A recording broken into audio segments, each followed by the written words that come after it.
Pues vamos a empezar con una oración. Por ejemplo, está por ahí Estrella. ¿Estás, Estrella, por ahí?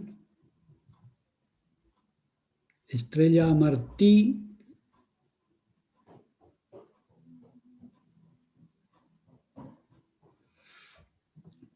Estrella, ¿estás preparada o escogemos otro?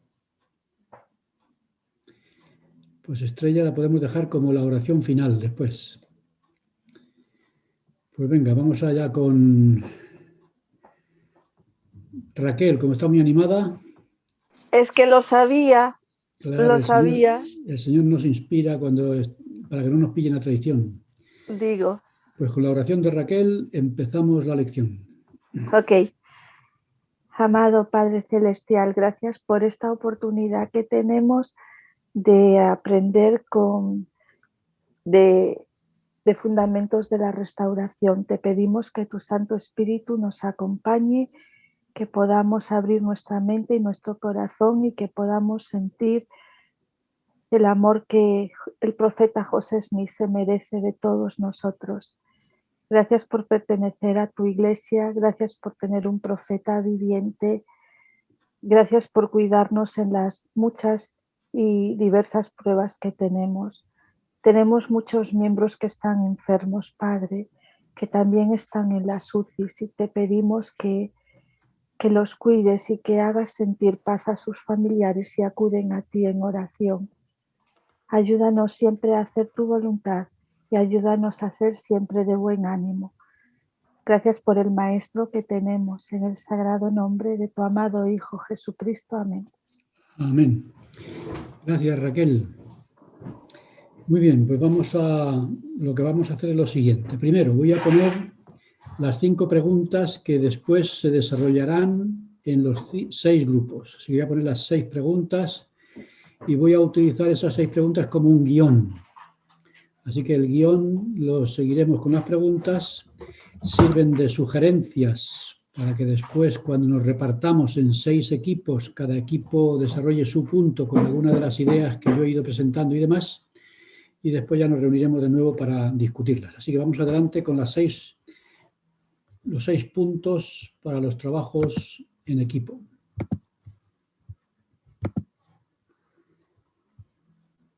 Muy bien, ¿lo ves ahí bien? Hoy tenemos la lección 24 de Fundamentos de la Restauración. Lo llamamos parte 2 porque es el segundo cuatrimestre. Vimos ya la primera parte en el primer cuatrimestre y hoy toca la lección 24, el profeta José Smith, un vidente escogido, como ha dicho Raquel en su oración. Muy bien, pues los puntos que vamos a debatir cuando nos separemos en 6 grupos serán: el primer grupo debe hablar de lo que pone en el punto número 1. ¿Qué enseñó José Smith sobre sí mismo?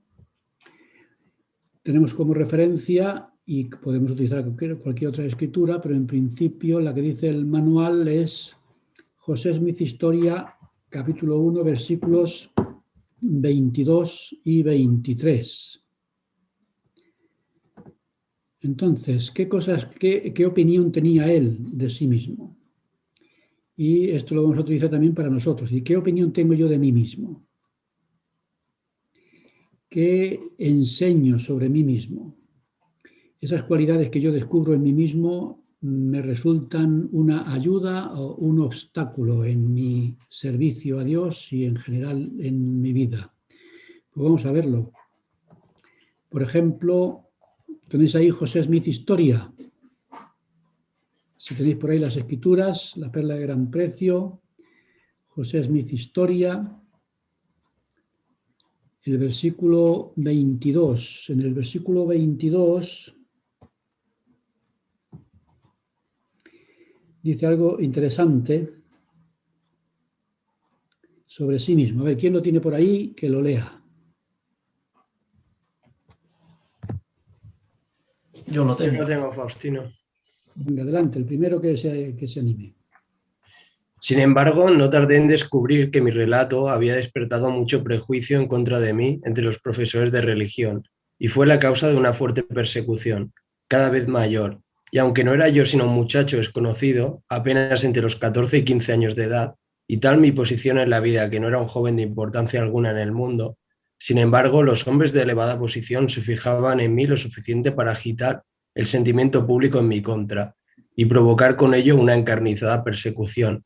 Y esto fue general entre todas las sectas. Todas se unieron para perseguirme. Muy bien, muchas gracias. Entonces, ¿qué decía José Smith de sí mismo? Soy un muchacho desconocido, no soy importante, no soy nada, pero de repente la gente importante empieza a fijarse en mí, hasta el punto de que están empezando a perseguirme, porque piensan que yo, a pesar de que no soy nadie, podría ser un problema para ellos. Entonces él dice, bueno, si yo no soy nadie, ¿por qué soy un problema para los que sí son alguien? ¿No? ¿Por qué se fijaron en él las personas de elevada posición? ¿Por qué le dieron tanta importancia a un relato promovido compartido por un muchacho que tiene 14 años y por tanto no se puede decir que no hay ningún problema? ¿Qué es lo normal? En el versículo 28, que es un versículo muy largo, podemos leer la primera parte. Es decir, lo normal es que si un muchacho de 14 años empieza a contar fantasías, ¿qué hay que hacer? Hay que matarlo. A ver, ¿quién tiene por ahí? Vamos a leer el principio. Yo cortaré cuando termine la parte que interesa. Vamos a leer José Smith 1, versículo 28, la primera parte hasta que yo diga ya. A ver, Yo ¿quién lo lo tiene? tengo. Adelante. Durante el tiempo que transcurrió entre la ocasión en que vi la visión y el año 1823, habiéndoseme prohibido unirme a las sectas religiosas del día, cualquiera que fuese, teniendo pocos años y perseguido por aquellos que debieron haber sido mis amigos y haberme tratado con bondad, y que si me creían engañado, debieron haber procurado de una manera apropiada y cariñosa rescatarme. Muy bien, entonces yo tenía 14 años, estaba contando algo que yo había visto y si ellos hubieran pensado que eran fantasías de un adolescente, ¿qué es lo que deberían haber hecho? Dice él. Tratarlo de una manera respetuosa. Claro, y decirle, mira, tú has soñado, tú crees que has visto, pero en realidad no has visto, es decir, son fantasías tuyas, ten en cuenta que, y poco a poco haberle disuadido de sus supuestas fantasías. Eso habría sido lo normal, pero lo que hicieron fue reaccionar contra él y decir, uy, esto es muy peligroso lo que este niño está contando, vamos a por él. Y ahí empezaron las persecuciones hasta que terminarían matándolo. Y esto es uno de los puntos que el equipo número 1 tiene que desarrollar. José Smith habla de sí mismo, su situación personal, su situación familiar, su experiencia espiritual, comparte con los demás y lo que debería haber sido una ayuda para disuadirle de sus, llamemos, fantasías, lo que ocurrió fue que la gente importante empezó a dar demasiada importancia a un niño insignificante. Y la pregunta es, ¿por qué? ¿Y qué es lo que había en el interior de, llamémoslo, de la situación? ¿Qué fuerzas ocultas estaban actuando ahí, provocando una reacción desmedida para lo que se supone que eran cosas de niños? Bueno, pues ese es el debate del equipo número 1. ¿Alguien quiere hacer algún comentario para añadir ideas para el equipo número 1?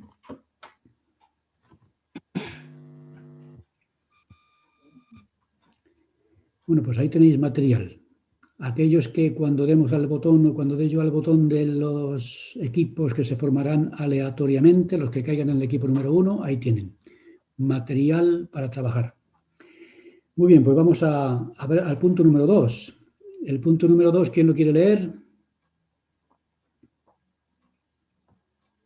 Yo puedo leer. Adelante, Jesús. Dice, ¿cómo se sentiría José Smith al leer lo que se dice de él en 2 Nefi 3:7, 11:13 y en Doctrina y Convenios 124:1. Es decir, José Smith tenía una opinión de sí mismo, que era una persona sin importancia, sin ningún tipo de relevancia social y demás, pero de repente empieza a leer las Escrituras y descubre que hay profecías hablando de él. Una vez que esa interpretación en el Libro de Mormón, en la revelación de Doctrina y Convenios, sea clara, entonces de repente empieza a leer de él muchas cosas importantes. En el versículo 7, en el versículo 11, en el versículo 13, y ahí este equipo tiene que hablar un poquito de esto. ¿Qué dice el versículo 7? ¿Qué dice el versículo 11? ¿Qué dice el versículo 13? ¿Qué dice el versículo 1 de la sección 124? ¿Y cómo te sentirías tú o cómo me sentiría yo si de repente descubro que a pesar de que yo no soy nadie, hay profecías que dicen que yo puedo llegar a ser alguien? Eso lo podríamos comparar, por ejemplo, con la bendición patriarcal, ¿no? Alguien llega a la iglesia, se bautiza, no tiene de sí mismo una opinión demasiado elevada, pero de repente el patriarca le da una bendición y descubre un futuro enorme delante de él. Y entonces, ¿cómo te sientes? ¿Te sientes abrumado? ¿Recibes motivación para seguir adelante y luchar para superar tus debilidades? Dice ahí el versículo 13. ¿Quién lo tiene por ahí? Estamos en 2 Nefi 3. ¿Qué dice el versículo 13 de esta escritura del Libro de Mormón? 2 Nefi 3, 13. ¿Quién lo tiene por ahí? La debilidad, y de la debilidad él será hecho fuerte. El día en que mi obra empiece entre todo mi pueblo para restaurarte, oh casa de Israel, dice el Señor. ¿Qué dice ahí? Giancarlos dice... Y de la debilidad él será hecho fuerte. Entonces, El día en que mi obra empiece entre todo mi pueblo para restaurarte, oh casa de Israel, dice el Señor. Así que aquí el Señor está diciendo, es cierto que tú eres débil, es cierto que descubres en tu interior ciertas incapacidades, pero Dios, como se ha ido aquí Giancarlo, dice que de la debilidad Él te hará fuerte. Eso naturalmente le tiene que dar una motivación especial. Porque el Señor tiene un método, yo compartí con vosotros algo que sentía cuando leía el Antiguo Testamento, que Dios se deleitaba en mandar a su pueblo cosas que no podía conseguir sin la ayuda de Dios. Entonces parece que este es el método del Señor. Y yo lo he puesto aquí, por ejemplo, en la sección 124, que también tenéis que discutir en este equipo. Tenéis por ahí 124, Doctrina y Convenios 124.1. Yo aquí lo he llamado el método del Señor. Y así es como Dios actúa con nosotros. Yo lo tengo, Faustino. Adelante. De cierto, así te dice el Señor, mi siervo José Smith. Estoy bien complacido con la ofrenda y los reconocimientos que has hecho, porque para este fin te he levantado, para manifestar mi sabiduría por medio de las cosas débiles de la tierra. Muy bien. Dice, yo te he llamado a ti, te he levantado de la nada, de tu insignificancia social, económica, política, etc. ¿Y te he levantado para qué? Dice aquí. Para mostrar las cosas débiles de la tierra que puede manifestar su poder, ¿no? Su sabiduría. Y esta es la sabiduría de Dios. Dice, hacer que por medio de las cosas débiles de la tierra se manifieste el poder de Dios. Entonces es el método de Dios. Dios elige a los débiles y demuestra al mundo de lo que es capaz de hacer con ello. Así que este es el punto que tiene que desarrollar el equipo número 2. Pero la pregunta es, ¿acude a los débiles para que se vea más claramente el poder de él? ¿O solo acude a los débiles para sacar lo mejor de ellos? Bueno, ahí tienes dos preguntas muy interesantes. Raquel, a ver si hay suerte y te toca el equipo número 2, porque eso que has dicho es muy importante, es muy interesante. Eso es lo que yo espero de lo que hagáis en el equipo. Es decir, vamos a ver, aquí hay dos posibilidades. La primera, Dios demuestra que hace milagros con lo que aparentemente no es precisamente lo mejor, ¿no? Y segundo, pues saca al mismo tiempo de los débiles, ¿no? Su poder. Es muy interesante que Dios siempre trabaja así. Ya os conté que en mi experiencia como presidente de misión, el presidente Hinckley vino a Madrid, yo era el presidente de la Estaca de Madrid, entonces él vino a buscar un terreno para la construcción del templo, él vino para ver todos los terrenos que le habían preparado y él seleccionar el que era el apropiado. Y como yo era el presidente de la Estaca, me dijo, el presidente de la Estaca se encarga de, y yo era el conductor, yo llevaba el coche. Yo iba conduciendo el coche y ahí estaba el presidente Hinckley, el Elder Ballard y el presidente del área, que se llamaba Elder Condi. Y yo era pues el conductor, yo lo llevaba de un lado para otro. Y estuvimos juntos ahí todo ese tiempo. Después, aprovechando la visita a Madrid, consiguió una audiencia con el rey Juan Carlos en el Palacio de la Zarzuela. Y el presidente Hinckley dijo, bueno, para que no seamos todos americanos, que vaya un español, para que el rey sepa que por lo menos hay mormones españoles también. Así que vaya el presidente López. Ya que estaba yo al lado, pues me metieron en el paquete. Y yo les acompañé y estuvimos juntos un tiempo hasta que ya se marchó. Y luego me contaron que uno de los que acompañaba al presidente Hinckley en el avión dijo el presidente Hinckley, no, el presidente López podía ser un buen presidente de misión. Entonces él llevaba con la cabeza con esa posibilidad. Y tiempo después, el presidente de la misión de Málaga se puso enfermo y tuvo que salir corriendo y marcharse a su casa. Y la misión de Málaga se quedó sin presidente. Entonces mandaron a un sustituto temporal desde Estados Unidos, se llamaba el presidente Wakefield, que fue presidente de la misión de Bilbao, el primero. Trabajaba en el departamento misional y por tanto le dijeron, vete a Málaga y mantén aquello hasta que encontremos un presidente.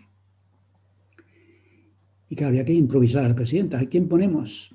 Es el mes de octubre y tenemos que encontrar uno que se tiene que preparar en 4 días. ¿A quién vamos a coger? Pues al débil.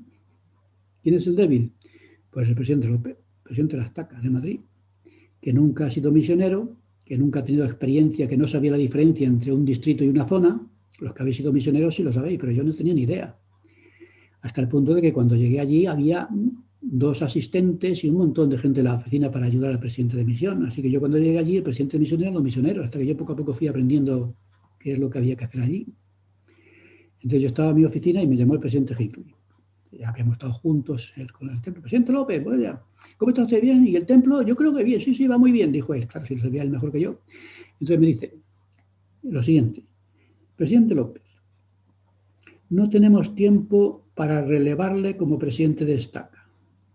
No tenemos tiempo para apartarle como presidente de misión. No puede ir a capacitación de presidente de misión porque eso ya terminó. Eso ya fue hace 2 meses. Así que tiene usted 15 días. Váyase a la misión de Málaga. Esta llamada es su llamamiento y que el Dios le bendiga. ¡Pum! Hasta luego. ¿Ahora qué hago yo? Normalmente a un presidente de misión le dan meses y meses de preparación. Le llaman en enero y luego sirve en julio. Y además son personas que ya han sido misioneros, que tienen experiencia y saben. Pues no, eligió a lo débil del mundo. Una persona que no tenía ni idea.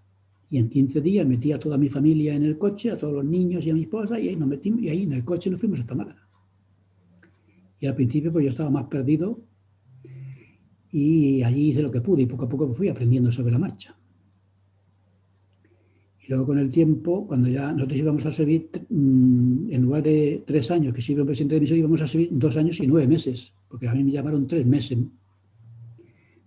después de que el presidente de misión se marchase. Pero cuando íbamos a terminar, me llamó el presidente Monson, que en aquella época era consejero de Hinckley, y nos extendió a mi esposa a mí 1 año más la misión. Así que subimos, en lugar de 2 años y 9 meses, 3 años y 9 meses. Y ya cuando ya terminé, cuando yo era el presidente de misión de la extensión, me hizo recordar una experiencia que yo tuve cuando estaba nuevecito ahí perdido en Italia con todos los presidentes de misión, y de repente dijeron a un presidente de misión que estaba sirviendo en Italia, un americano, póngase de pie, presidente. El presidente lleva ya 4 años. ¿Por qué a este presidente le han extendido 1 año? Yo lo miré como diciendo, madre mía, esto es un Dios. Yo me pongo de rodillas de este. Yo que era nuevecito y este llevaba ya una extensión de 4 años, yo me sentía allí abrumado con aquel hombre. Y lo que yo no sabía es que este primerizo que era yo también iba a convertirse en lo mismo que aquel que estaba delante. Y tiempo después fui yo el que serví 4 años. Y cuando volví a mi casa, pues me convertí en un presidente de misión con experiencia cuando empecé sin nada. ¿Por qué lo cuento? ¿Para presumir? Pues espero que no. Pero para decir lo que estamos diciendo. Es decir, Dios elige lo débil para hacerlo fuerte. Y yo esto lo llamo el método del Señor. Dios, Como Amón a sus hermanos, presidente, como Amón a sus hermanos. bien dicho. Entonces el Señor nos llama a los menos capaces, porque fíjate si había gente capacitada para mandarlo precisamente en esa situación especial. Si necesitan un presidente de misión en 15 días, pues manda a una persona que haya sido misionero, que tenga mucha experiencia, que lleve, y no un novato español sin ni idea. Pero es que aquello me ayudó a mí a aprender lo que de otra manera yo nunca habría aprendido. Porque yo era maestro de instituto, enseñaba cursos de preparación misional y yo decía, pero ¿cómo voy a enseñar yo un curso de preparación misional si yo nunca he sido misionero? Y me sentía un poquito incapaz. Y cuando terminé la misión, o terminamos la misión mi esposa y yo, pues ya me sentía con esa preparación que Dios me dio de golpe. Y lo aprendí pues a base de cometer errores, hasta que por fin poco a poco fui aprendiendo. Así que Dios, Él manifiesta su sabiduría por medio de los débiles. Y como decía Raquel, en los dos sentidos, Él manifiesta su gran poder por medio de los débiles y saca de los débiles ese poder que en principio no hay. Así que ese es el tema interesantísimo para el equipo número 2. ¿Algún comentario que ayude al equipo número 2, aparte de lo que ha dicho sabiamente Raquel? Así que los que tengáis la suerte del equipo número 2, ahí tenéis un mundo maravilloso para debatir y Raquel será la portavoz, si le cae la lotería. Muy bien, pues pasamos al número 3. ¿Quién lee el número 3? Yo lo tengo. Adelante. ¿Qué puedo aprender yo del ejemplo de José Smith sobre mi capacidad para servir al Señor según el discurso del Elder Nash, José Smith, de la debilidad a la fortaleza? Gracias, Esperanza. Así que, ¿qué puedo aprender yo del ejemplo de José Smith? Yo estaba comentando hace un momento mi propia experiencia. Entonces yo realmente me di cuenta que es verdad que de José Smith podemos aprender muchas cosas. Él era un joven débil, sin capacidad, y de repente el Señor pues lo llamó. Entonces en este discurso que tenéis ahí en la biblioteca del Evangelio, tiene como subtítulo de José Smith, de la debilidad a la fortaleza, dice: si reconocemos nuestra debilidad, el Señor nos fortalecerá. Ese es el punto que desarrolla el Elder Nash. El punto de partida de José Smith está en 2 Nefi 3.13. No sé si lo hemos leído. Hemos leído 2 Nefi 3.13, que dice que de la debilidad será hecho fuerte, ¿no? Como hemos leído. Por tanto, la pregunta es, ¿por qué ha decidido el Señor llamar a los débiles para llevar a cabo su gran obra? Dice el Elder Nash. No es algo ilógico que Dios quiera hacer grandes obras en este mundo utilizando a los más débiles. No es eso lo que hace el mundo. Cuando el mundo quiere hacer una obra grande, elige al más capacitado, ¿no? Al que tiene más experiencia, más formación académica, con la titulación, ¿no? Elige a esta persona y con ella lleva a cabo su plan. Pero Dios hace de lo ilógico lo lógico, de lo anormal lo normal.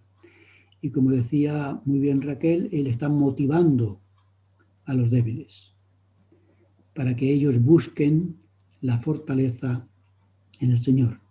Y sabemos que José Smith acudió a Dios desde su juventud precisamente porque no se sentía cualificado para llevar a cabo la gran obra que de él se esperaba. ¿Cuál era su situación? Pues era un joven sin formación académica y es, por ejemplo, muy interesante que un joven que se sentía muy incómodo con el papel y el lápiz decía: me siento como en una cárcel. Si me das un lápiz y un papel, me siento ahí, no, eso no es lo mío, no es lo mío. ¿Y qué decía? ¿Os acordáis lo que decía Emma de su marido? Que era incapaz de... ¿Quién se acuerda? Escribir una sola carta con coherencia. Exactamente. Y ella se ve que era una mujer culta y se casó con un analfabeto, pobrecilla. Dice, pero este hombre es incapaz de escribir una carta coherente. Bueno, pues Dios le llamó para traducir el libro de Mormón. Dice, madre mía, no había otro más inútil. No había otro más inútil para traducir el libro de Mormón. El libro de Mormón va a ser la piedra clave de nuestra religión. La restauración se apoya en el libro de Mormón. No podemos elegir a un analfabeto para que traduzca el libro de Mormón. Bueno, pues Dios dijo, bueno, os voy a demostrar lo que es capaz de hacer. Y entonces el Elder Nash cuenta de cómo cuando empieza a dictar el libro de Mormón, aparecen ahí frases maravillosas que nunca habría él dictado por su cuenta. Decía Emma Smith, decía, esto no es obra de mi esposo, que yo lo conozco muy bien. esto que le está dictándome, porque al principio Emma era escribiente de él, esto que me está dictando no le viene de él, porque él es incapaz de decir estas cosas que está contando al dictar el libro de Mormón. Por tanto, aquí vemos ciertamente en José Smith y en Dios una herramienta poderosa de cómo lo débil se convierte en fuerte. Y eso mismo es lo que se espera de nosotros. ¿Os acordáis, no? Lo que dice Éter 12:27. ¿Quién se lo sabe de memoria? ¿Para qué nos da el Señor debilidad? Para que seamos humildes. Y por medio de la humildad, dice Elder Nash, la humildad es un catalizador. ¿Alguien ha estudiado algo de química? ¿Qué es un catalizador? ¿Quién se acuerda? Es una sustancia ajena propiamente a la mezcla que lo que hace es que acelera el proceso. Muy bien.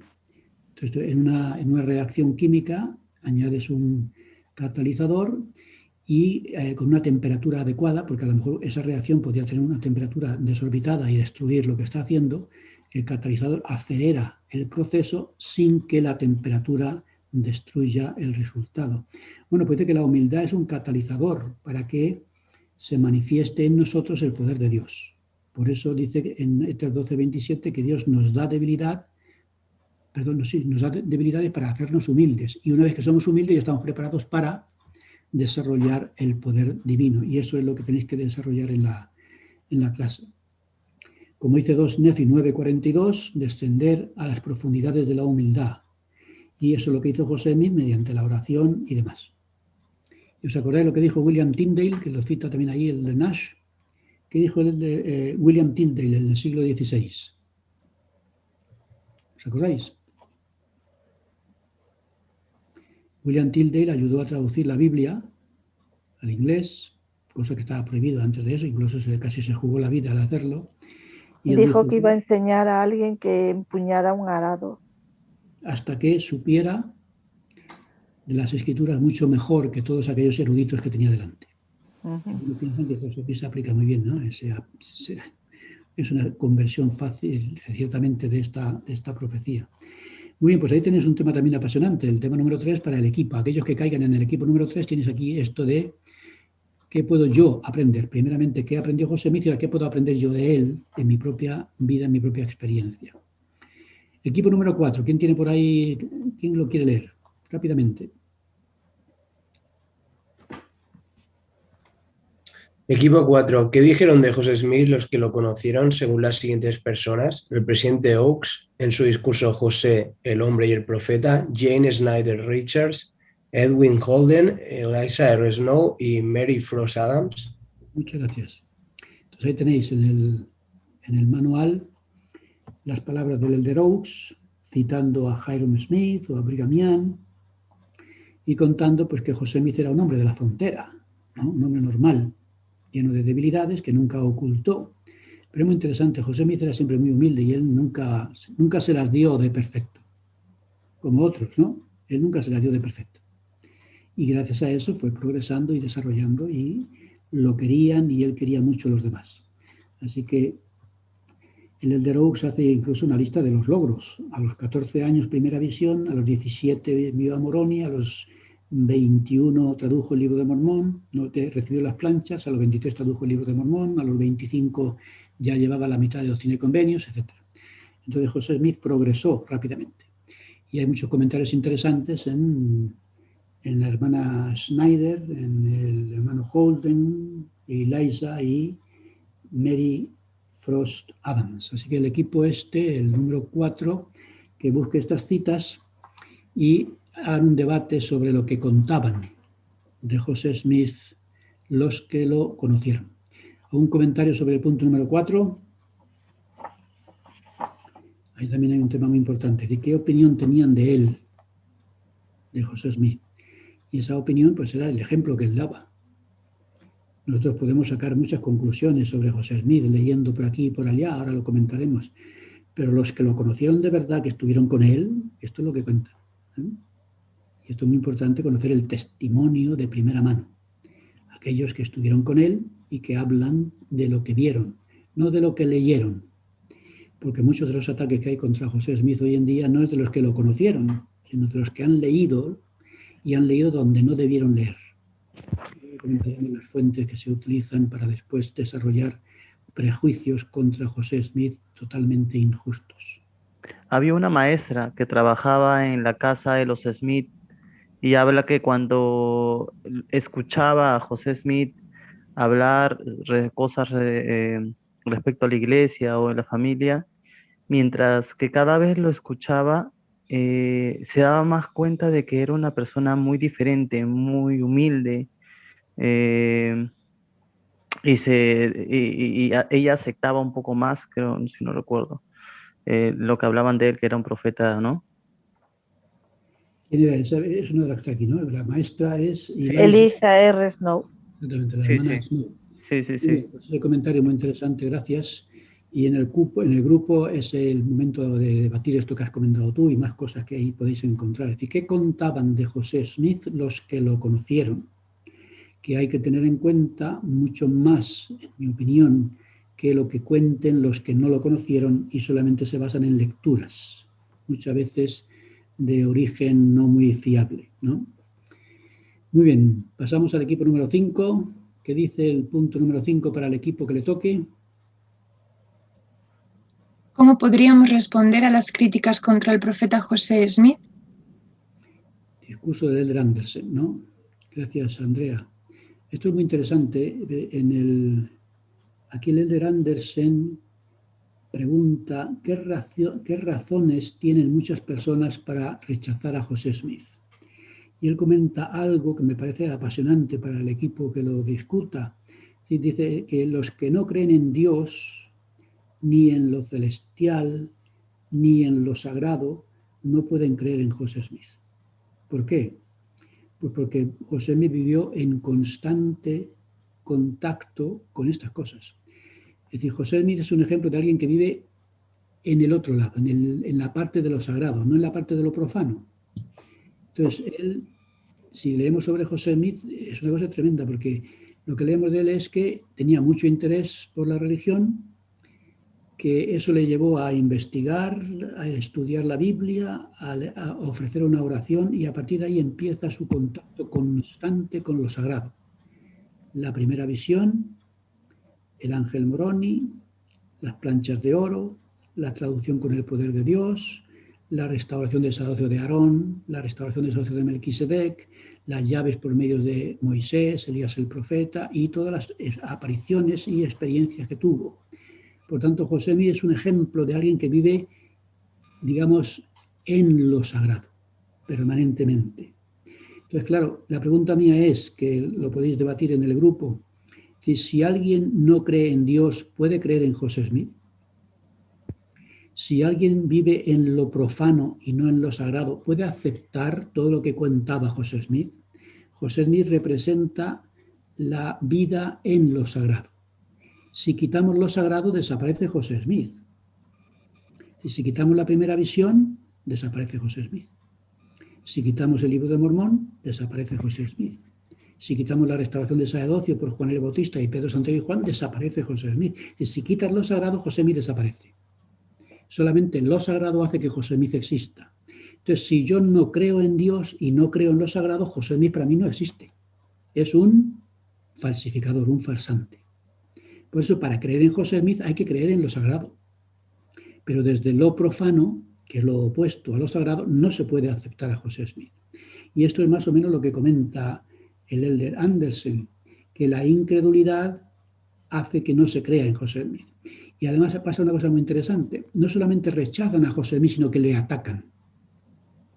Es un segundo paso. Es decir, como yo no creo en Dios, como yo no creo en lo sagrado, como yo no creo que sea posible que Dios se aparezca, porque no existe, como yo no creo que haya mensajeros celestiales, porque no hay mensajeros celestiales, como yo no creo que traduzca el libro de Mormón con las planchas, con el poder de Dios, porque no existe el poder de Dios, como no creo en el sacerdocio, ni en los que lo han restaurado, ni en Elías, ni en Moisés, ni en nada, obviamente eso no es cierto. Todo lo que está contando es un cuento. Es como si mis hijos me dicen, papá, hemos visto una hada volando. Digo, hijo mío, las hadas no existen, y si existen no vuelan, van por la calle caminando, ¿no? Entonces yo creo a alguien que me cuenta una cosa en la que yo pienso que no existe. Entonces, pero el problema está en que los que rechazan a José Smith y lo sagrado desde lo profano empiezan las persecuciones contra él. Hemos leído antes al principio, que no solamente no creen en él, sino que le atacan e intentan destruirlo. ¿Para qué? Bueno, ahí tenéis un buen debate, pero yo creo que lo hacen para destruir lo sagrado. Porque saben que si destruyen a José Smith, destruyen lo sagrado. Son enemigos de Dios. ¿Por qué? Pues porque son personas que tienen, ¿qué es lo que se llama el enemigo de Dios? El hombre natural. Entonces, el hombre natural es enemigo de Dios, el hombre natural es enemigo de lo sagrado, el hombre natural es enemigo de las personas que viven a dar testimonio de lo sagrado, y entonces quieren destruir lo sagrado destruyendo a José Smith. Y eso ya desde los 14 años. Entonces ahí tenéis un tema apasionante de por qué se rechaza a José Smith y por qué se pasa del rechazo al ataque y al intento de destruir. Porque piensan que si quitan lo sagrado, quitan a José Smith y quitan la restauración y acaban con la Iglesia. Hay algo muy bonito que dice también ahí, que las preguntas espirituales merecen respuestas espirituales de Dios. Muy bien. Al final. Pues ahí tienes un tema muy interesante también si te toca ese grupo, porque estamos hablando de cosas espirituales, no de cosas materiales. Sí. Estamos hablando de cosas eternas, no de cosas temporales. Estamos hablando de cosas celestiales, no de cosas terrenales. Estamos hablando de cosas divinas, no humanas. Entonces, si yo rechazo lo espiritual, si yo rechazo lo eterno, si yo rechazo lo celestial, si yo rechazo lo divino, rechazo a José Smith y rechazo todo su mundo, toda la restauración, y además intento destruirlo porque eso lo considero una amenaza para lo que yo considero que es lo real.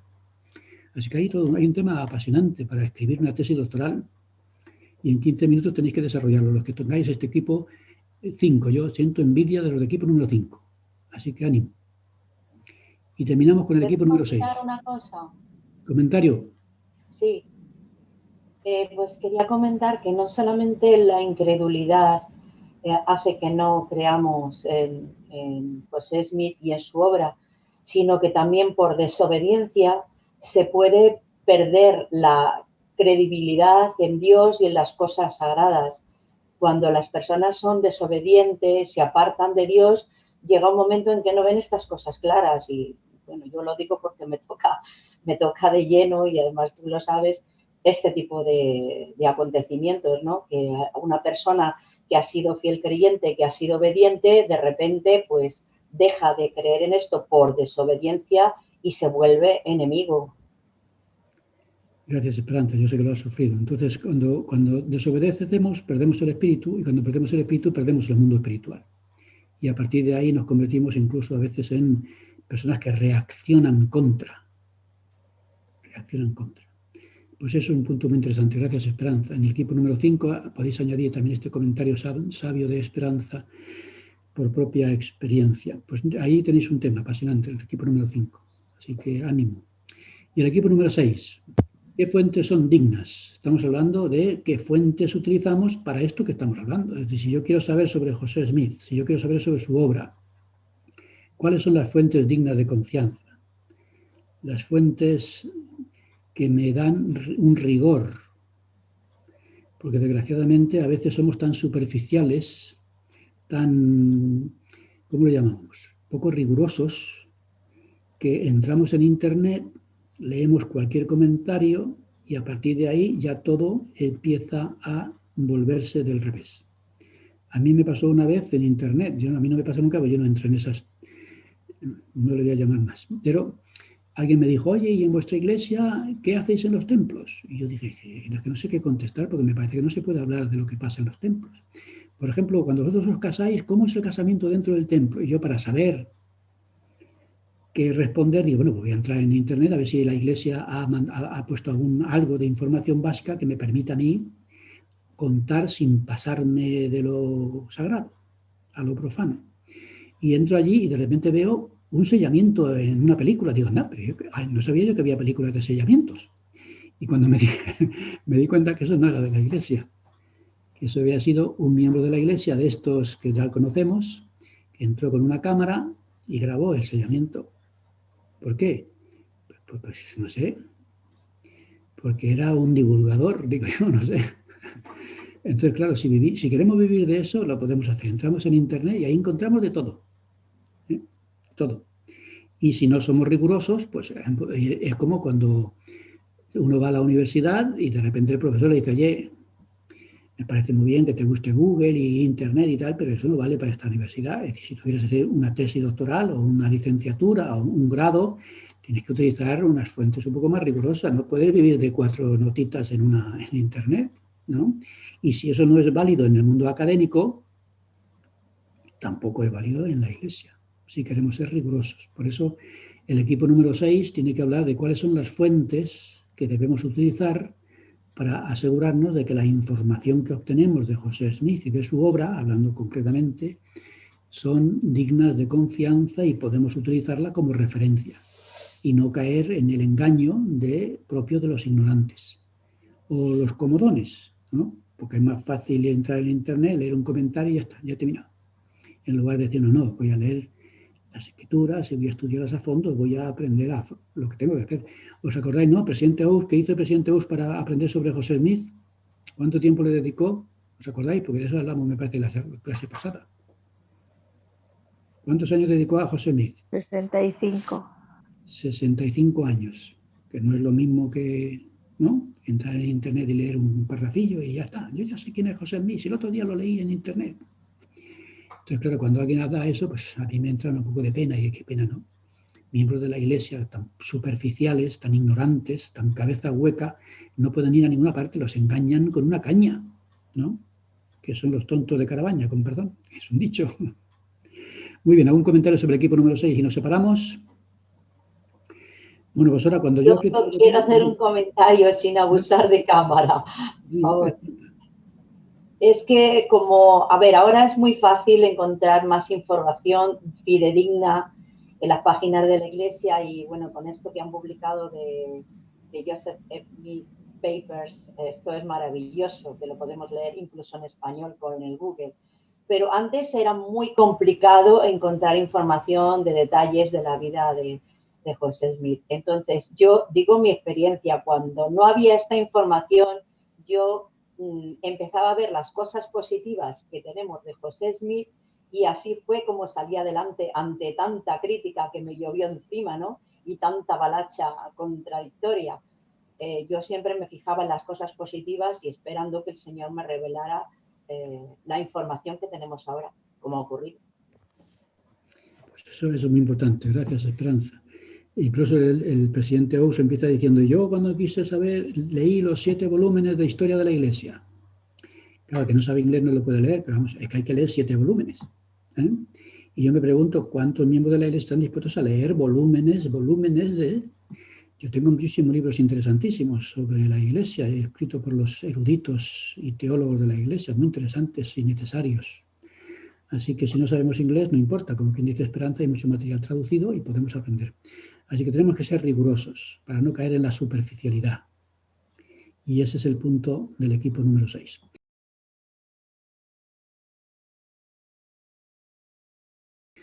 Pues nada, ahora la idea es que un representante portavoz de cada equipo hace un resumen en 2 minutos de lo que han hablado y primero dice, el tema nuestro se llama, y nos lee el tema que tiene el grupo.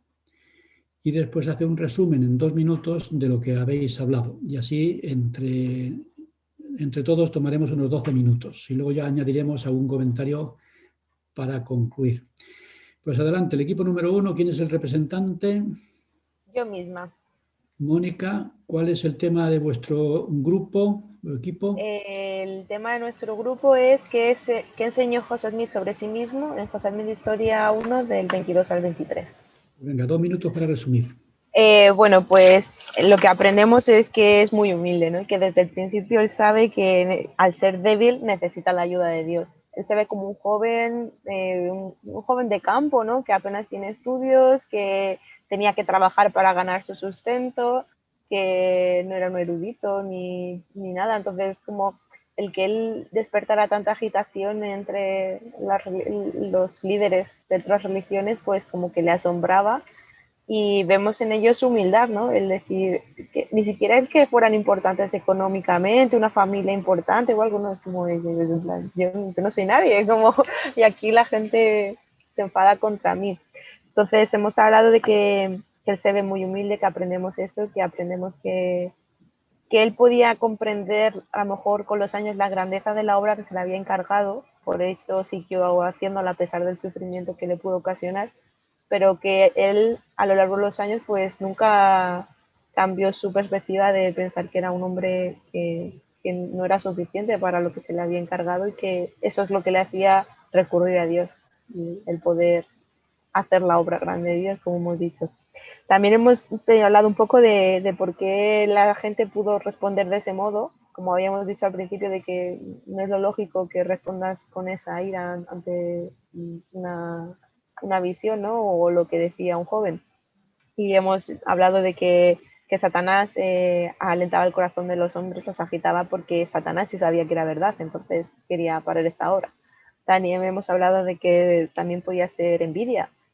Muchos de estos hombres eran eruditos que estudiaban la Biblia, que leían las escrituras, y como un joven va a poder tener esta visión y yo no, que llevo toda mi vida estudiándola. También hemos hablado de una competencia en cuanto a la popularidad que podía tener las religiones, ¿no? En plan, que podían ver una amenaza, que como había tanta convulsión religiosa, pues todas las religiones querían como más adeptos, entonces a lo mejor veían una amenaza en que él pudiera en un futuro tener más esto, ¿no? Pero al fin y al cabo es como demasiada visión, demasiada amenaza en un niño de 14 años que al final no la tenía. Entonces es como que él siempre aprendió de todo lo que le pasó en la vida, ¿no? Pero aprendemos de su humildad y de cómo la gente pudo llegar a sentir todo lo negativo que podía haber traído en vez de haber aprendido de lo bueno que él dijo. Y también, no sé, entendemos un poco que en cierto modo mucha de esa gente le creyó, porque si no le hubieran creído, no hubieran sentido esa amenaza.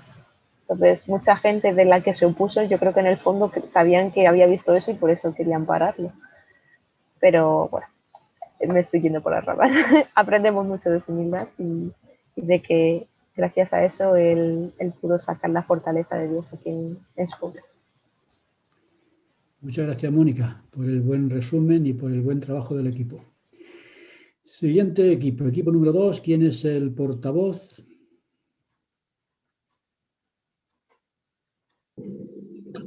Soy yo, Faustino. A ver, Daniel, ¿cuál era el tema de vuestro equipo? La pregunta es, ¿cómo se sentiría José Smith al leer lo que se dice de él en 2 Nefi 3, 7, 11 y 13? Esos versículos. Y Doctrina y Convenios 124.1. Adelante con el resumen de lo que habéis discutido. Vale. Bueno, mis compañeros comentaron de que con la escritura de Doctrina y Convenios, José Smith ya se sentía más cómodo con todas las responsabilidades que tenía y se había alegrado por la revelación que ha recibido, ¿no? Hay que matizar que al principio, en segundo Nefi, pues él estaba empezando, pero luego con la revelación de Doctrina y Convenios ya estaba acostumbrado con su labor en la iglesia y con todas esas revelaciones. Entonces, la escritura de segundo Nefi seguramente fue muy impactante para él porque era muy joven y no se sentía capacitado, él mismo lo dice varias veces. Las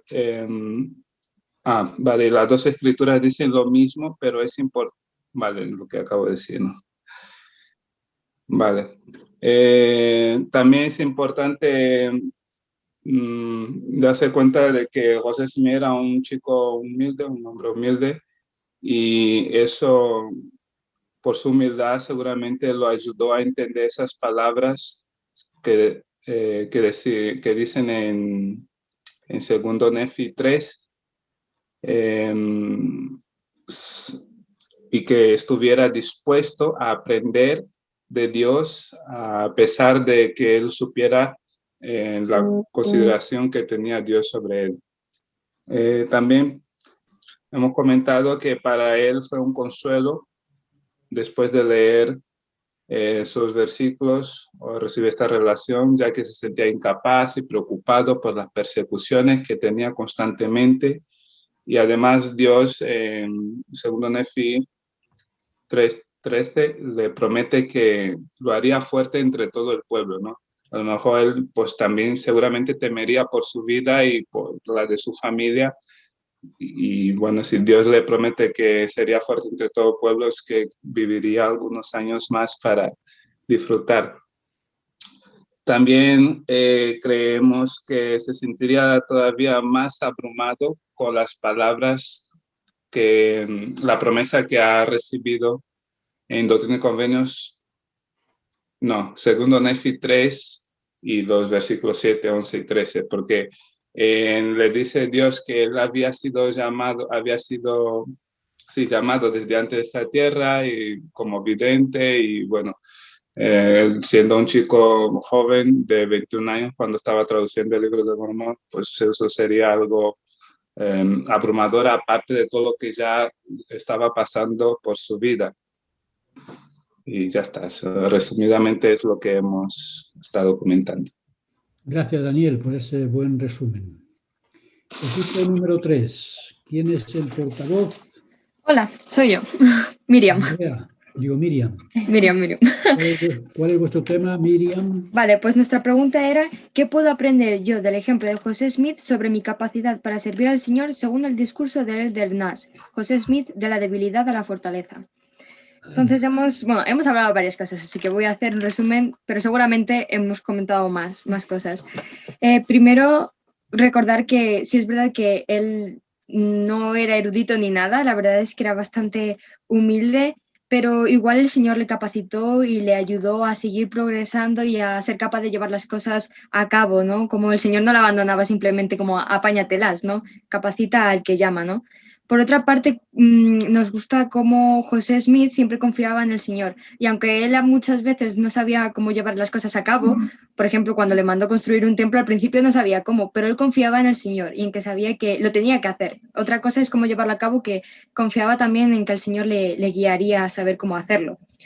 También vimos que era importante que el Señor siempre se fija en nuestro corazón, en nuestra intención, y eso es importante, ¿no? Que no es simplemente que hayamos estudiado en las mejores universidades o que no tengamos ni idea de cómo escribir una simple carta, pero que el Señor sabe lo que hay en nuestro corazón, y eso nos lleva también a nuestro potencial divino. Nuestro Padre Celestial conoce nuestro potencial divino. Él muchas veces, por no decir todas, nos escoge para llevar a cabo ciertas obras, ¿no? Para ser herramientas en sus manos. Y algo que comentamos también es que nosotros no somos quien para juzgar el juicio de nuestro Padre Celestial y de Jesucristo, ¿no? Si ellos nos han dado una tarea, si ellos nos han dado un llamamiento, si ellos nos han asignado a hacer algo o nos han revelado el hacer algo, es porque somos capaces de ello. Ellos confían en que nosotros somos capaces, ¿no? Y tenemos que confiar y tener fe en que su juicio es justo, son perfectos y son capaces de escoger a una persona adecuada, ¿no? Entonces, confiar también en ellos de esa manera. Por otra parte, también nos gusta cómo José Smith, como hemos visto, era humilde. Él nunca siempre era y sabía que era gracias al Señor. Eso nos lleva a ver cómo con esa humildad él se dejaba enseñar. Él siempre dejó que el Señor le guiase y él quería aprender, ¿no? Por eso mismo tenemos también de Doctrina y Convenios todas las preguntas que llevó a cabo, y la mayoría de las revelaciones se llevaron a cabo gracias a esas preguntas que él llevó, ¿no? Él quería aprender y se dejaba enseñar. Y finalmente, que con esas preguntas él acudía al Señor, que nosotros también podemos aprender eso de José Smith, ¿no? Que tenemos que acudir al Señor para que el resto ocurra, ¿no? Para que nos capacite, para que nos enseñe, para que podamos ser preparados y llevar a cabo su obra, ¿no? Y esto sería todo. Muy bien, pues buen trabajo del equipo y un buen resumen, Miriam. Gracias. A ver, equipo número 4. ¿Quién es el representante? Soy yo. ¿Eres tú, Raquel? Me ha tocado. ¿Cuál es el tema de vuestro equipo? Sí, ¿qué dijeron de José Smith los que lo conocieron según las siguientes personas? El presidente Oaks en su discurso, José el hombre y el profeta, Jane Snyder Richards, Edwin Holden, Eliza R. Snow y Mary Frost Adams. Lo que dijeron es que es un hombre muy humilde, que veo que lo estamos diciendo en cada grupo, con deseos de servir y ayudar a los demás. Y era un hombre muy bondadoso y lleno de caridad. Y era un hombre muy organizado, muy trabajador, con una gran fuerza de voluntad. Y sabía aprovechar muy bien su tiempo, no solo para las cosas serias, sino para el tiempo para divertirse. Jugaba mucho con los niños y era honorable y virtuoso. Y él siempre ponía a Dios en primer lugar. Y si ponemos a Dios en primer lugar, el resto de las cosas van a ocupar su lugar correspondiente o van a desaparecer de nuestras vidas. Eso es algo que hemos aprendido de él. Y es un ejemplo a seguir. Y lo que es más importante, era nuestro profeta, era el profeta de la restauración. Eso es todo. Muy bien, Raquel, buen resumen. Ese comentario que tú has hecho recuerda una experiencia que un hombre quiso conocer al profeta y fue a verlo allí a su pueblo, y cuando lo vio jugando con niños dijo: este no puede ser un profeta si está aquí jugando con niños. Uh-huh. Como tú bien has dicho, es una virtud y no lo contrario. Gracias, Raquel, y gracias a tu equipo.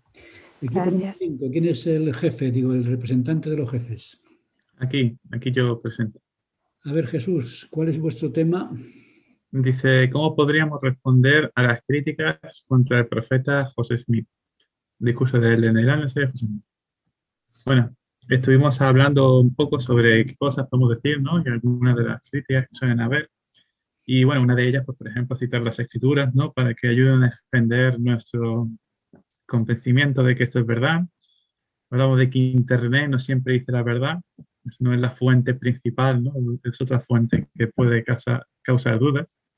Y bueno, hablamos de un ejemplo, ¿no? Como si tú, por ejemplo, quieres saber de carpintería, vas y le preguntas a un carpintero, ¿no? No al que no tiene idea y que quizás solamente lo que ha hecho es ver y no hacer. Un ejemplo.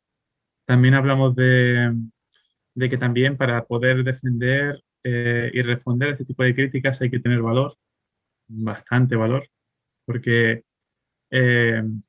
aunque tú sepas mucho la verdad, sin valor es muy difícil que logres ayudar a alguien a ayudarla a entender lo que tú realmente sabes, ¿no? La convicción que tú tienes sobre esta verdad. Y, por ejemplo, había algunos ejemplos de valor, como John Taylor, cuando era profeta en ese momento, ¿no? Y él fue como asaltado por el camino por un populacho, y él defendió la Constitución, ¿no? De manera valiente, y al final logró que el populacho no le hiciera nada y pudiera irse tranquilo. O, por ejemplo, en el caso, creo que no estaba muy seguro, si alguien me quiere corregir, pero creemos que era el familiar de José Smith, me parece, al que apuntaron en la cabeza, le preguntaron si era mormón, y él dijo sí, de los pies a la cabeza, ¿no? No recuerdo muy bien quién era, pero bueno, es otro ejemplo de... Joseph F. Smith. Smith, vale. El hijo de Jaime. Vale, perfecto. Pues eso, él con eso demostró realmente un testimonio verídico de estas cosas, y hablamos de que la mejor manera de poder obtener o poder acabar con este tipo de crítica es usando, pues, la herramienta que se creó para la fundación de la iglesia, ¿no? Una de las primeras, que fue el Libro de Mormón, donde con él podemos obtener revelación y confirmación divina de lo que es verdad o no. Y la mejor manera de ayudar a los demás a entender que bueno, que por críticas nunca van a saber por ellos mismos si esto es verdad o no. Y al final acabamos diciendo lo que todo el mundo sabemos, ¿no? Como qué clase de hombre moriría por una mentira, ¿no? Todos nosotros sabemos, o muchos saben, que una persona quizá, o en las películas lo hemos visto, ¿no? Cuando alguien muere, o cuando alguien quizá va a morir, pues lo primero que va a hacer es hacer lo posible para salvarse, ¿no? Y quizá lo primero que va a hacer es mentir, pero él no. Entonces, qué clase de persona moriría por una mentira? Y sufriría tanto por una mentira, hasta el punto de haber sido tratado mal, de que hayan muerto tantos amigos, familiares, o que le hayan abandonado tanto. pues ese quizás es el mayor ejemplo que uno puede darle y la mejor manera de poder ayudar a alguien a entender que, bueno, que no puede criticar esto, ¿no? Una forma de defenderlo. Y bueno, esto es lo que queríamos, esto es lo que hemos hablado y es lo que quería decir. Muchas gracias, Jesús, por ese buen resumen y ese buen trabajo del equipo. Equipo número 6. ¿Quién es el portavoz? Me toca a mí, Faustino. ¿Cuál es vuestro tema? La pregunta es, ¿qué fuentes son dignas de confianza cuando buscamos información sobre José Smith y su misión? Y a ver cómo explico esto. Porque no hemos hecho un listado como tal, pero sí ha sido un tema, un debate muy interesante. Para empezar, quizás el mejor ejemplo nos lo dio el propio José Smith. ¿A qué fuente acudió él? Él acudió a las Santas Escrituras que tenía disponible en su momento y siguió el consejo de esa fuente. Y de hecho obtuvo respuesta de la propia fuente, de Dios y de Jesucristo. Hay diversas fuentes, diversos materiales que podemos consultar. Ahora, pues lo comentamos antes, pues la Iglesia tiene abierta una amplia biblioteca donde podemos tener información en nuestro propio idioma, pero yo personalmente creo que uno de los mejores recursos que tenemos es la página de Joseph Smith Papers, los papeles de José Smith, donde ahí podemos consultar tanto el original como la transcripción, tanto de documentos, revelaciones, diarios, actas, cualquier tipo de documento que la Iglesia tiene de la época de José Smith, y podemos ahí tener cualquier tipo de información. Lo que sí me gustaría resaltar un poquito es, y a lo mejor nos desviamos un poco del tema en sí, pero estuvimos hablando en cuanto, y de hecho también tiene relación por cuál es la fuente más fidedigna. Estábamos comentando en cuanto al libro de Santos, que ya vamos por el segundo volumen. Hay gente que les gusta, gente que no les gusta, gente que no quiere leerlo por miedo a perder su testimonio o lo que sea, pero nos llama la atención de que, bueno, es un recurso que ofrece la Iglesia, pero la reacción de los lectores puede ser muy diferente, lo cual nos lleva a considerar que quizás una de las mejores fuentes a la que podemos acudir o a la que nos podemos aferrar es a nuestro propio testimonio personal acerca del profeta José Smith y de su llamamiento divino.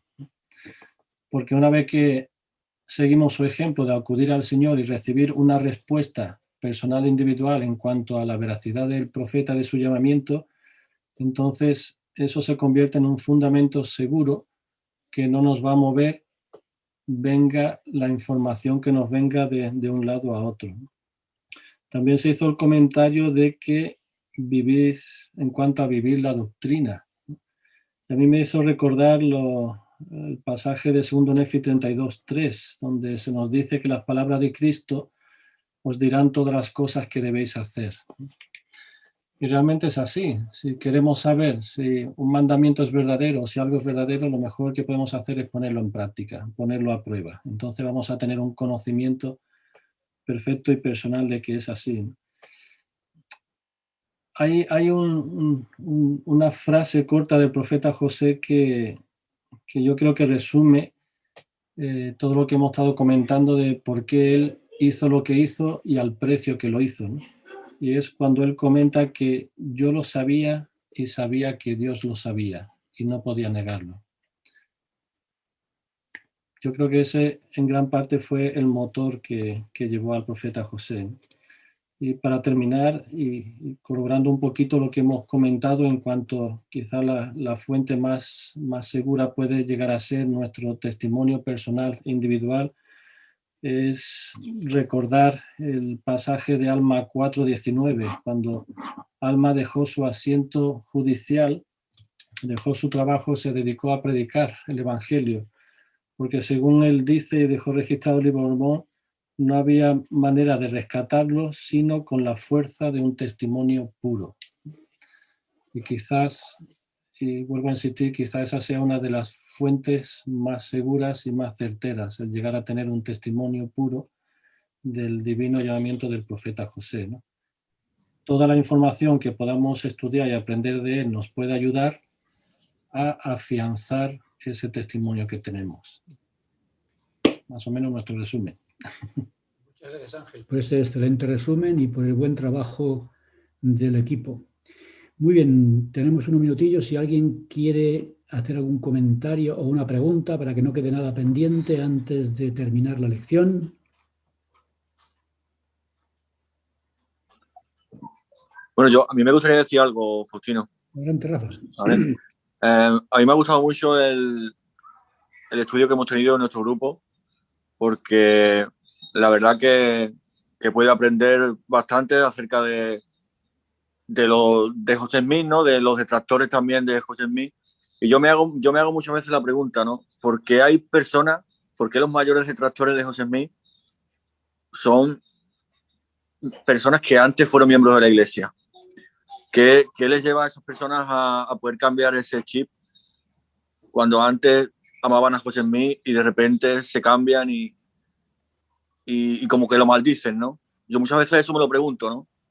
Si es que esas personas no tenían ese testimonio tan arraigado o es que, no sé, me gustaría que alguien pudiese también responderme acerca de eso. Es que los que estamos aquí, si nos vamos de la iglesia, nos convertimos en los peores, ¿no? A ver, ¿quién quiere responder a Rafa en un minuto? ¿Por qué razón los peores apóstatas? Sí, si se me permite, ya que estoy leyendo precisamente, acabo de terminar el tomo 1 de Santos, es algo que también he podido ver en ese libro. Es algo muy curioso. Muchas de las personas que estaban con José Smith a muerte con él, luego llegaron a ser sus mayores apóstatas en contra de él. Eso ocurre mucho en el carácter de la persona porque somos seres humanos y en cuanto alguien, tú y yo somos muy amigos, pero en cuanto ya no hagas lo que yo quiero o como yo lo veo o como a mí me gusta, ya no te veo tan amigo como yo pensaba, ya no te veo tan así. Entonces, en la iglesia también nos pasaba eso y nos pasa eso, ¿no? Hay personas que en cuanto las cosas ya no son como ellos quieren, sobre todo suele pasar mucho, desgraciadamente, con temas de llamamiento y cosas así, ¿no? Cuando ya no tengo el llamamiento que yo pensaba o porque han puesto destino a mí o lo que sea, o se dice algo que va en contra de lo que yo opino, tomo una actitud apóstata, sin darme cuenta, porque esa semilla se siembra sin darse cuenta. Entonces yo creo que tiene que ver un poquito más con el ego que con... O sea, el ego me refiero con el egoísmo propio de decir, si no es como yo quiero o como a mí me gustaba o como yo pensaba, claro, ya no eres tan... Faustino es un maestro estupendo, aquí todos opinamos lo mismo. En cuanto Faustino diga algo que a mí no me guste, verás como ya no digo lo mismo de Faustino. Ya empiezo a decir, bueno, sí es buen maestro, pero yo creo que podía mejorar en esto otro. Es una actitud muy humana. Entonces, es verdad que los mayores apóstatas salen de dentro de la iglesia, no de fuera. O sea, son personas, los mayores detractores, perdón, no apóstatas, los apóstatas siempre salen de dentro. Bueno, pues gracias por la pregunta de Rafa y por el comentario de José. Ahí tenéis un tema apasionante, porque recordáis que un miembro de la iglesia le dijo una vez a José Smith, si yo me fuera de la iglesia yo no haría nada en contra de la iglesia, y José Smith le dijo que no, que cuanto más cerca, peores son los resultados. Por lo tanto, sí, que nadie se le ocurra criticarme a mí, porque entonces ya está liado.